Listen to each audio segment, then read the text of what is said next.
Baik, di sini saya akan menjelaskan tentang pendidikan inklusif di Indonesia. Apa sih pendidikan inklusif di Indonesia itu? Pendidikan inklusif adalah sistem pendidikan yang memberikan kesempatan belajar yang sama ke semua anak tanpa mendiskriminasi dengan menghargai keberagaman dan memberikan layanan sesuai kebutuhannya.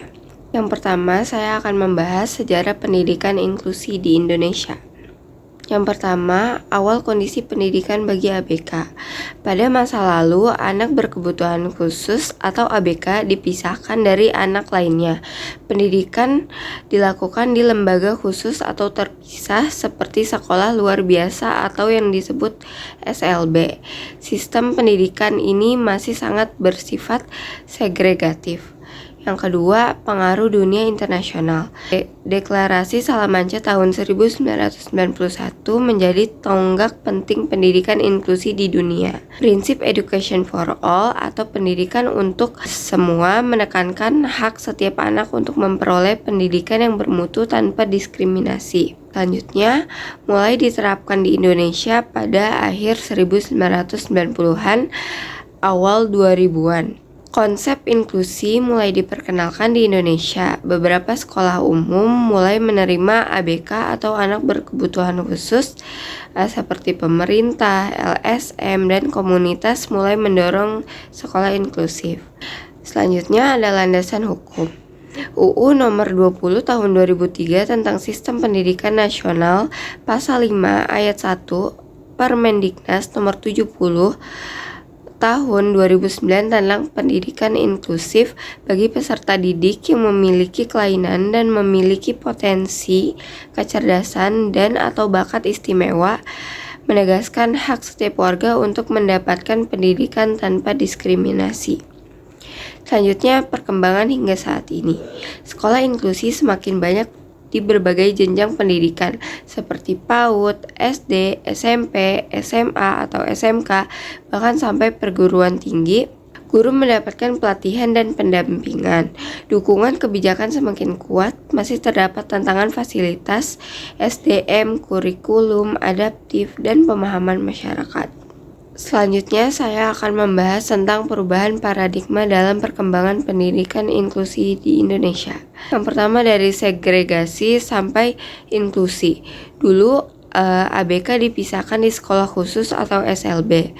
Namun sekarang, ABK belajar bersama di sekolah umum. Yang kedua, dari diskriminasi ke kesetaraan. Dulu, ABK dianggap berbeda dan kurang mampu, dan terbatasnya akses pendidikan. Namun sekarang semua anak memiliki hak pendidikan yang sama, tidak ada diskriminasi lagi. Yang ketiga, dari teacher center ke student center. Dulu pembelajaran berpusat pada guru, siswa menyesuaikan dengan sistem. Namun sekarang pembelajaran berpusat pada siswa dan menyesuaikan dengan kebutuhan dan potensi masing-masing anak. Yang keempat, dari fokus kekurangan ke fokus potensi. Dulu fokus pada kekurangan dan keterbatasan ABK, tujuannya untuk memperbaiki kelemahan.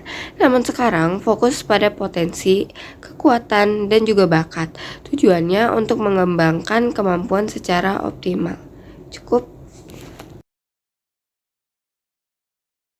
Di sini saya akan menjelaskan materi mengenai implementasi layanan pendidikan inklusi di Indonesia. Nah, dalam sistem pendidikan inklusi terdapat 3 pilar utama yang memastikan bahwa anak berkebutuhan khusus itu tidak hanya hadir di sekolah, tetapi juga dapat belajar dan dapat berkembang. Nah, yang pertama itu ada guru pembimbing khusus. Jadi, guru pembimbing khusus atau GPK adalah guru yang memiliki kualifikasi dalam pendidikan luar biasa atau guru yang telah mengikuti pelatihan khusus mengenai pendidikan inklusi. Nah, peran dalam GPK itu adalah menjadi jembatan antara guru reguler dengan siswa ABK. Lalu, tugasnya yaitu mendampingi anak berkebutuhan khusus dalam belajar di kelas jika diperlukan. Oke, yang kedua itu terdapat program pembelajaran individual atau dalam bahasa Inggris Individualized Education Program. Jadi, PPI atau program pembelajaran individual adalah kurikulum atau rencana belajar yang dibuat secara spesifik untuk satu orang anak berkebutuhan khusus. Nah, mengapa sih PPI ini dibuat? Karena setiap anak memiliki hambatan yang berbeda-beda. Seperti anak autisme itu berbeda dengan anak yang menyandang tunanetra. Nah, komponen dari PPI sendiri adalah tingkat performa, tujuan tahunan, layanan yang dibutuhkan, dan evaluasi. Nah, apa aja sih komponen di dalam PPI ini? Yang pertama itu ada tingkat performa. Jadi, tingkat performa itu adalah kemampuan anak berkebutuhan khusus pada saat ini. Lalu, ada tujuan tahunan. Jadi, tujuan tahunan adalah target yang akan dicapai pada tahun ini, seperti siswa mampu dalam membaca kalimat sederhana. Lalu ada layanan yang dibutuhkan, jadi metode atau alat apa yang akan digunakan nanti. Nah, yang terakhir ada evaluasi. Jadi, guru akan menilai kemampuan anak berkebutuhan khusus itu secara berkala. Lalu yang terakhir ada aksesibilitas. Jadi aksesibilitas adalah kemudahan yang diberikan untuk anak berkebutuhan khusus agar mereka dapat bergerak dan beraktivitas secara mandiri di lingkungan sekolah. Nah, aksesibilitas ini terdapat dua jenis, yaitu aksesibilitas fisik dan non-fisik. Jadi aksesibilitas fisik itu seperti contoh rem.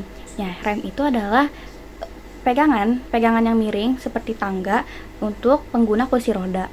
Lalu ada guiding block. Guiding block itu adalah ubin yang bertekstur yang berwarna kuning biasanya. Nah, itu digunakan untuk anak yang tunanetra.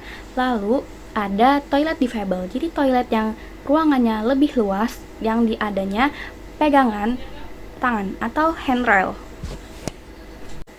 Dalam pelaksanaannya, layanan inklusi menyesuaikan antara kebutuhan, kemampuan, serta hambatan yang dimiliki oleh anak.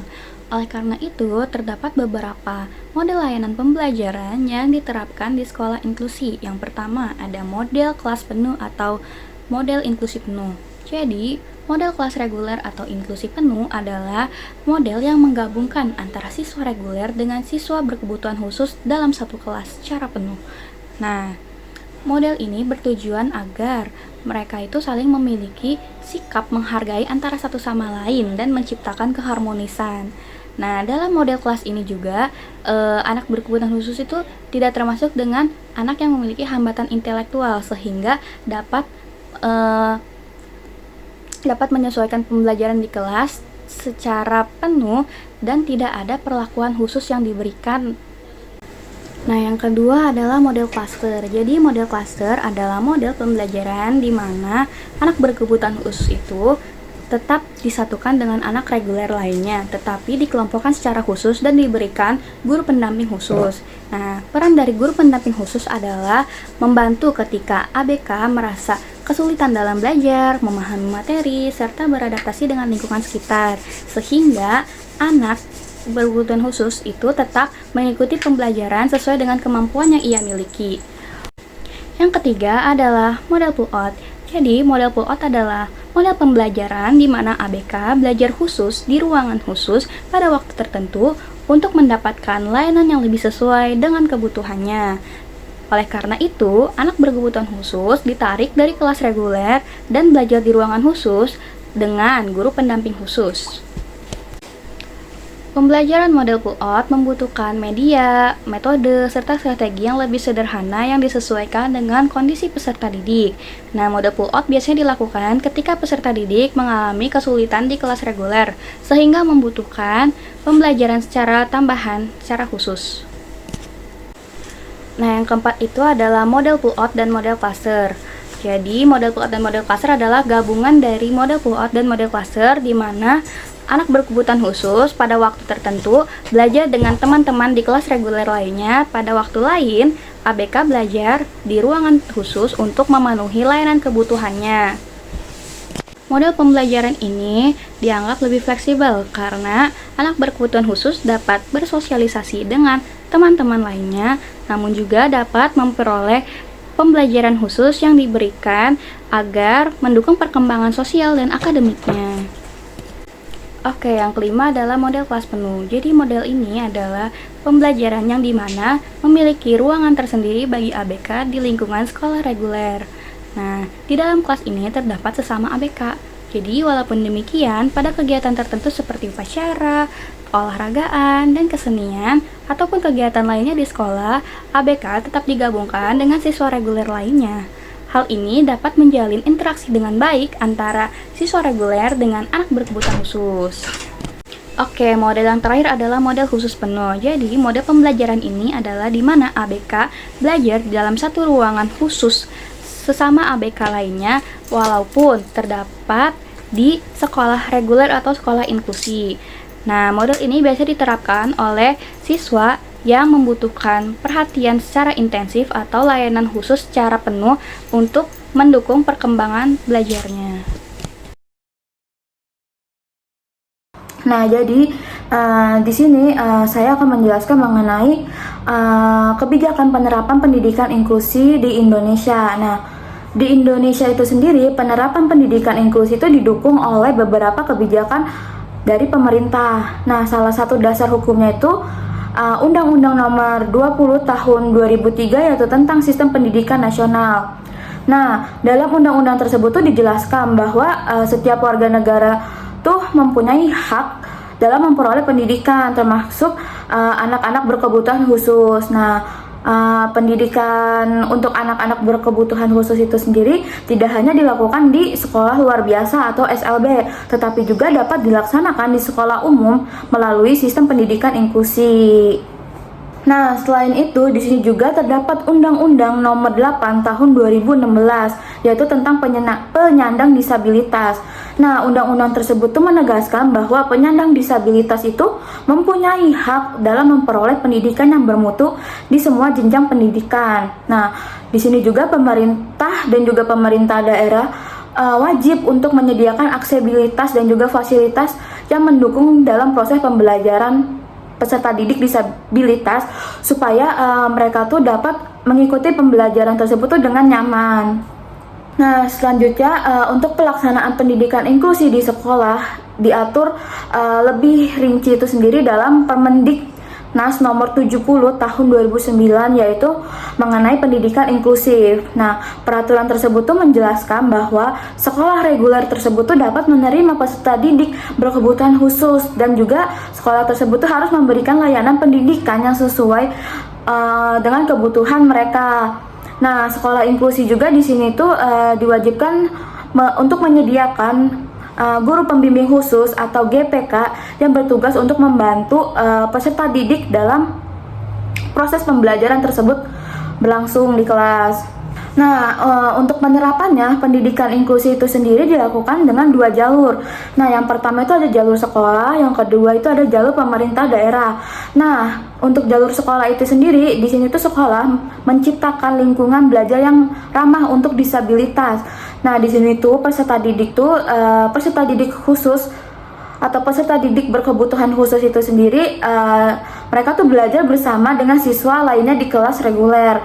Nah, tapi kurikulum, terus juga metode pembelajaran dan penilaian itu dapat disesuaikan dengan kemampuan dari kebutuhan masing-masing peserta didik tersebut. Nah, jadi dengan begitu, di sini tuh semua anak itu tetap bisa merasakan atau tetap bisa mengikuti pembelajaran dengan baik tanpa adanya rasa dibedakan.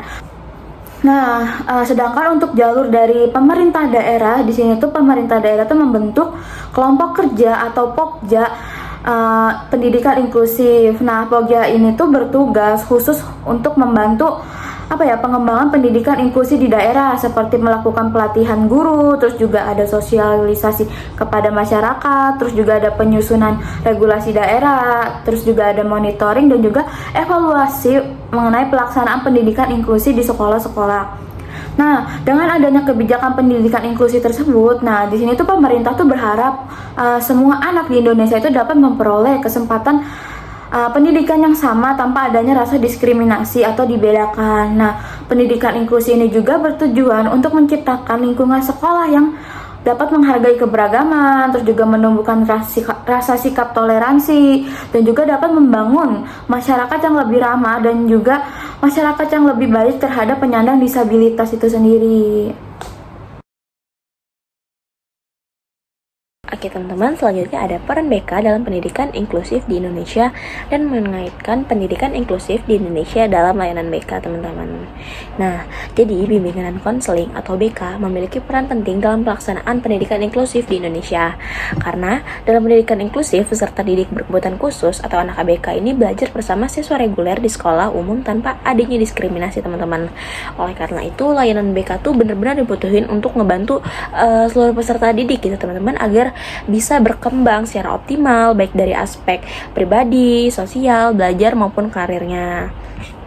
Nah, peran guru BK dalam pendidikan inklusif ini juga banyak gitu teman-teman. Di antaranya tuh ada untuk ngebantu ABK untuk nyesuaiin diri sama lingkungan sekolah, terus ngebantu siswa reguler untuk paham sama adanya perbedaan di antara mereka, sama untuk menciptakan hubungan sosial yang positif antara para siswa gitu. Nah, guru BK juga punya peran untuk ngasih layanan konseling individu maupun kelompok untuk membantu siswa yang punya atau mengalami kesulitan belajar teman-teman, atau merasa kurang percaya diri, kecemasan sosial, ataupun masalah penyesuaian diri yang lain. Nah, selain itu, layanan BK juga punya fungsi untuk ngebantu guru dan juga orang tua dalam memahami kebutuhan peserta didik yang memiliki kebutuhan khusus gitu. Oleh karena itu, guru BK juga dapat menjadi penghubung antara pihak sekolah dan juga keluarga agar perkembangan siswa ini dapat dipantau bersama teman-teman. Nah, pendidikan inklusif juga di Indonesia ini sangat berkaitan dengan layanan BK karena tujuan keduanya itu sama-sama untuk ngedukung perkembangan peserta didik secara menyeluruh tanpa adanya diskriminasi. Dalam sekolah inklusi, layanan BK ini nggak cuma dikasih ke siswa yang punya masalah, tapi dikasih juga kepada seluruh peserta didik agar tercipta lingkungan sekolah yang ramah, nyaman, dan memberikan keberagaman. Nah, layanan BK dalam pendidikan inklusif dapat dilakukan dengan banyak hal teman-teman, kayak layanan orientasi bagi siswa ABK biar dia bisa beradaptasi sama lingkungan sekolahnya, terus layanan informasi untuk meningkatkan pemahaman siswa tentang adanya keberagaman atau perbedaan teman-teman. Lalu adanya konseling individu untuk membantu masalah emosional dan juga sosial siswa. Lalu ada bimbingan kelompok untuk melatih interaksi sosial antara siswa teman-teman. Lalu ada konsultasi dengan orang tua dan juga guru terkait perkembangan dari siswa ini. Nah, jadi dijelasin kalau pendidikan inklusi ini juga punya tujuan untuk ngilangin hambatan dalam pendidikan dan memberikan kesempatan kepada semua siswa untuk berpartisipasi penuh dalam pembelajaran. Karena hal ini juga sejalan dengan fungsi BK yang ngebantu siswa berkembang secara optimal sesuai potensi dan juga kebutuhannya. Nah, dengan demikian teman-teman, layanan BK ini menjadi bagian yang penting dalam keberhasilan pendidikan inklusif di Indonesia karena ngebantu banyak hal gitu teman-teman. Kayak contohnya ngebantu untuk nyiptain lingkungan belajar yang inklusif, mendukung kesehatan mental siswa, sama ngebantu sikap saling menghargai antar peserta didik. Cukup. Selanjutnya, saya akan membahas mengenai satu contoh kasus nyata yang terjadi dalam pendidikan inklusi di Indonesia.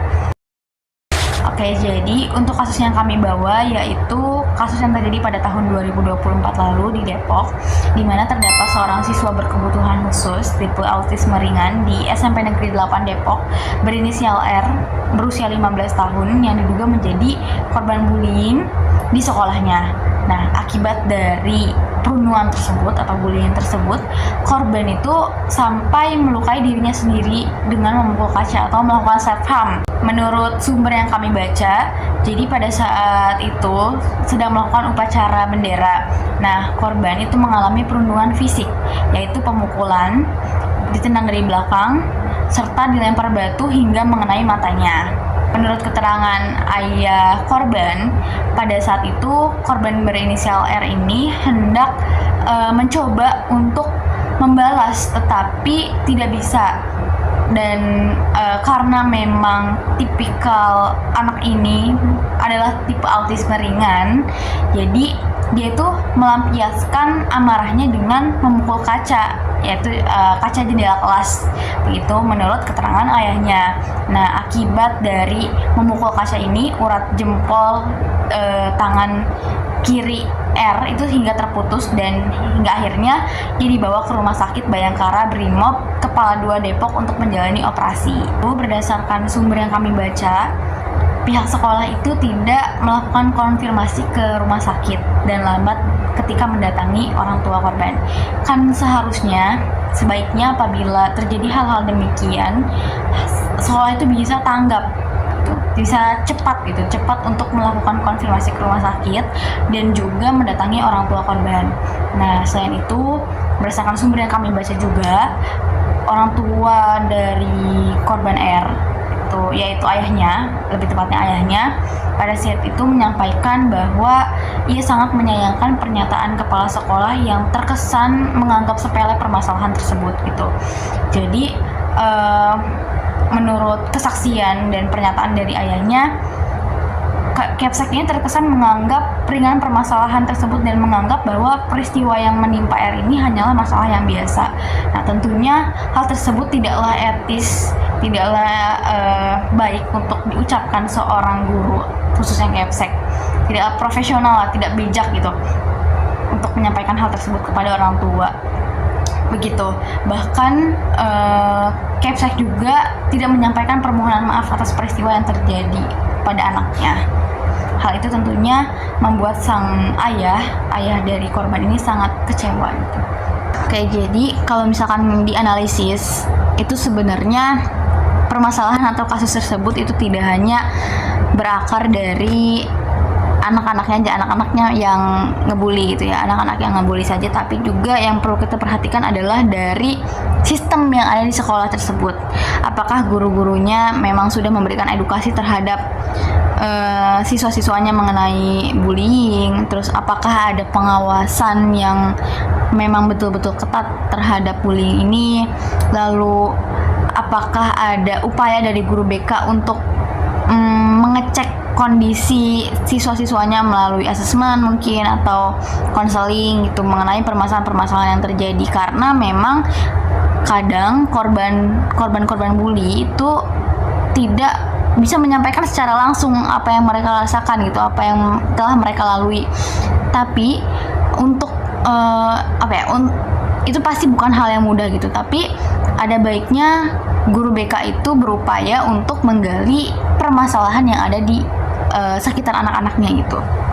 Jadi menurut kelompok kami, dalam kasus tersebut itu kurang adanya pengawasan di area sekolah dan tidak adanya kepekaan guru BK atau guru-guru yang lain gitu ya, guru-guru yang lain terhadap kondisi yang ada pada siswa gitu, khususnya dalam kasus ini kondisi emosional korban gitu kan, dia mengalami bullying, lalu karena dia juga mengidap autisme ringan ini juga, itu harusnya sudah ada tindakan secara responsif atau layanan responsif yang diberikan untuk mengurangi trauma yang dialami oleh korban begitu. Jadi guru BK itu seharusnya memiliki kemampuan dan bisa memberikan layanan responsif terhadap siswa yang menunjukkan tanda-tanda sekiranya nih kayaknya dia punya permasalahan gitu. Apalagi ini kan sampai self harm, sampai melukai diri sendiri, itu kan bahaya banget gitu. Terus guru BK juga tadi ya seharusnya memberikan asesmen dan meninjau para siswa untuk memeriksa kondisi psikologisnya nih atau permasalahan siswa yang mungkin nggak bisa mereka sampaikan secara langsung gitu. Jadi bisa kita cek melalui asesmen ini gitu. Nah, lalu yang selanjutnya yang saya notice banget di sini tuh adalah tentang Kepsek yang tadi yang memberikan pernyataan bahwa itu adalah bukan hal yang berat gitu, itu adalah hal yang ringan. Menurut saya itu adalah pernyataan yang sangat tidak etis dan tidak profesional, yang tidak seharusnya dilontarkan oleh seorang guru, apalagi kepala sekolah, kepada orang tua korban. Karena self harm itu bukanlah hal yang ringan gitu menurut saya. Dan alhamdulillahnya itu masih bisa selamat. Namun kalau misalkan lebih jauh lagi itu bisa berujung pada kematian gitu. Nah, Selanjutnya, menurut analisis saya, respon yang diberikan oleh Kepsek itu menunjukkan adanya budaya pembiaran, jadi atau normalisasi. Jadi cenderung menormalisasi bahwa hal itu adalah hal yang normal, hal yang wajar gitu. Padahal itu bukan hal yang wajar dan sangat membahayakan siswa. Nah, menurut kelompok kami ini ada beberapa evaluasi yang sebaiknya dilakukan. Tapi sebenarnya tadi udah sempat disinggung sedikit. Dan di sini akan dipertegas kembali. Yang pertama yaitu membuat kebijakan anti bullying yang lebih tegas lagi gitu. Dan jadi seluruh guru dan juga siswa itu harus diberitahu bahwa sekolah ini harus aman dari bullying. Jangan sampai ada kasus-kasus yang serupa ini terjadi lagi dimanapun itu, begitu. Lalu yang selanjutnya, guru BK memberikan intervensi dengan segera seperti layanan konseling individual. Nah, jadi jika ada permasalahan-permasalahan serupa atau mungkin permasalahan lain yang dirasa itu sangat mendesak untuk segera diselesaikan, dan jika tidak diselesaikan itu dapat berdampak buruk pada kondisi psikologisnya, guru BK itu seharusnya memberikan intervensi langsung terhadap korban tersebut, terhadap anak tersebut, begitu. Dan sebaiknya hal itu juga tidak melihat apakah dia anak reguler atau anak yang berkebutuhan khusus, begitu. Dan karena ini sekolah inklusi, jadi menurut saya sebaiknya guru BK juga dapat memahami seperti bahasa isyarat gitu untuk memudahkan komunikasi jika memang dia nantinya anak yang datang ini tidak bisa berbicara mungkin atau tidak bisa mendengar dan sebagainya gitu. Jadi ada baiknya guru BK juga dibekali dengan ilmu-ilmu kebutuhan anak berkebutuhan khusus begitu. Jadi diberi mengetahui atau memiliki wawasan mengenai anak berkebutuhan khusus gitu. Nah, yang selanjutnya yaitu memberikan layanan dasar seperti bimbingan kelompok atau klasikal untuk memberikan edukasi terhadap siswa yang lain tentang empati dan berbagai jenis disabilitas. Nah, jadi terkadang kan ada anak yang memang iseng gitu ya, ada yang iseng dan tidak mengetahui sebenarnya mereka itu kenapa. Nah, ada baiknya guru BK itu memberikan layanan bimbingan kelompok ini atau bimbingan klasikal untuk memberikan edukasi gitu, dan layanan ini juga diberikan untuk fungsi preventif atau pencegahan gitu. Jadi guru BK bisa menanamkan nilai-nilai empati kepada anak gitu, bagaimana cara menghadapi anak-anak yang disabilitas, bagaimana cara kita menyayangi anak-anak disabilitas, seperti itu. Lalu yang selanjutnya yaitu ciptakan ruang aman untuk seluruh siswa dan menghilangkan budaya pembiaran atau budaya normalisasi hal-hal yang tidak baik itu, begitu.